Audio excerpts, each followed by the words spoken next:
Yes, I'm Turner Townsend. I'm currently in my position as the vice president. I'm actually transitioning into the visionary role over the last few months and certainly the coming weeks and months.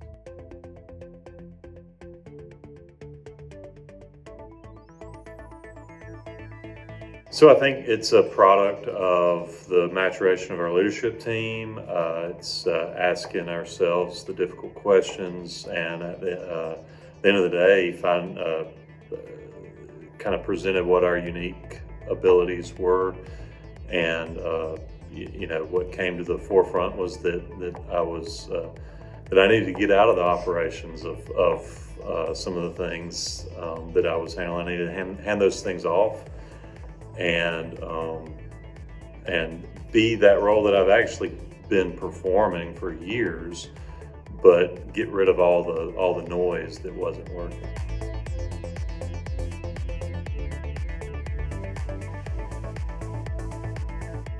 So yeah, so I guess it's taken a lot of effort because I think we fill our days with things we think we're good at and things that keep us busy and things that make us feel productive. But as we've grown and as we've implemented this traction process, it's become more and more apparent for us to get to where we want to be to meet our 1 year, 3 year, 10 year goals. Then we're gonna have to have somebody full time in that visionary role.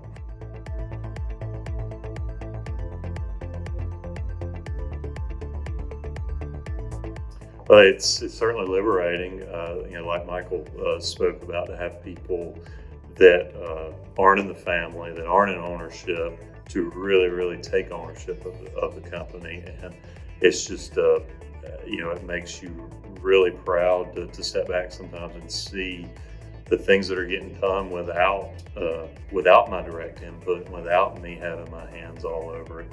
When, I think in a prior time in the company, we felt like we had to be the superstars all day, every day.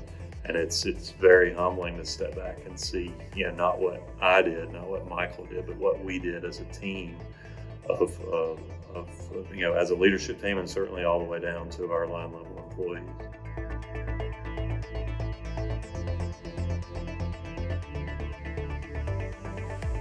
Well, I was sharing some of the same frustrations that everybody was sharing. We would get together to solve problems, either in a formal setting or maybe just out on the yard. And it's like, didn't we have the same problem last month, last year? Or when I got into the business, why are we solving this problem over and over and over again? So when we started this traction process, it was tailor made for us. I'm sure there's other systems out there. I know there are other systems out there. We've tried them, but this was just a perfect fit for us. And then as we really developed, and I read Rocket Fuel, and I said, that's me. Took the test, the visionary, the integrator test, and it was like a huge weight off my shoulders of that's been my problem this whole time. And then to also have our leadership team identify that too, and say, and kind of give me permission to hand this stuff off, to where I didn't feel like I was burdening other people to delegate those tasks. It was just a huge weight off of me.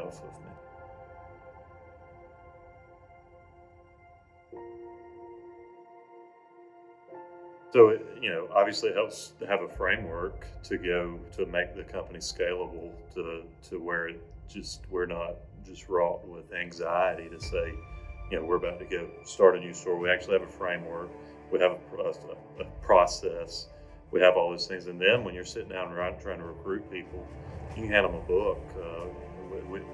I usually hand them a what the heck is the OS book and say, go read this. And I think they're going to know, and we're going to know real quick how they react to that, of whether they'll be a cultural fit or not. That's just one example of how this works.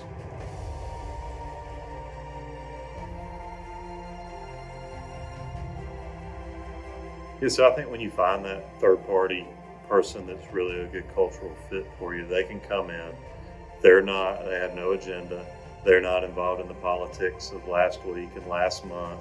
And they ask the tough questions. I think that's one thing Cullen does an excellent job with, is ask the tough, uncomfortable questions that we're not doing, and model that behavior that we really need to be doing week in, week out in our L10 meetings.